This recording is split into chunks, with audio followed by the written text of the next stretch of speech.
സൗഭദ്ര ആയുർവേദ ആശുപത്രിയുടെ ഗൃഹ വൈദ്യ അറിവുകളിലേക്ക് മാന്യ പ്രേക്ഷകർക്ക് സ്വാഗതം.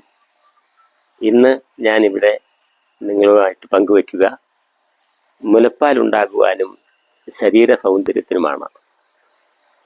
ഉലുവയും നല്ല നെല്ലുകുത്തരിയും സമാസമം എടുക്കുക. നന്നായി കഞ്ഞി വെച്ച് ഇത്തിരി തേങ്ങയും ചിരണ്ടിയിടാം.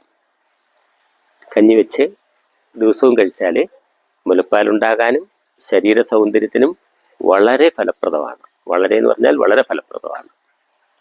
പിന്നെ ഇന്നലത്തെ ചോദ്യത്തിൻ്റെ ഒരു ഉത്തരമുണ്ട്. ആ ഉത്തരം ഒത്തിരി പേര് ഉത്തരങ്ങൾ എഴുതിയതൊക്കെ ശരിയുണ്ടെങ്കിലും കിഴങ്ങുകളിലെ രാജാവായിട്ടുള്ളത് നീലക്കൊടുവേലിയാണ്. നീലക്കൊടുവേലിയുടെ കിഴങ്ങാണ്. ആ ഉത്തരം ആരും പറഞ്ഞിട്ടില്ല. അതുകൊണ്ട് നമുക്ക് ട്രൈ ചെയ്യാം. പല ഉത്തരങ്ങളും നിങ്ങൾക്ക് പറയാൻ കഴിയും. നമ്മളിത് തുറന്നുകൊണ്ടേ ഇരിക്കുകയാണ്. ഇന്ന് ഞാൻ നിങ്ങൾക്ക് നൽകുന്ന ഒരു ചോദ്യം,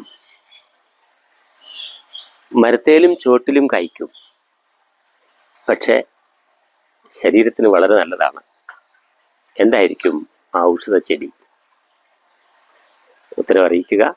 നാളെ ഇതേ സമയത്ത് അടുത്ത വീഡിയോ ഇടുമ്പോൾ ഈ ഉത്തരം ഞാൻ പറയുന്നതായിരിക്കും. എല്ലാവർക്കും നന്ദി, നമസ്കാരം.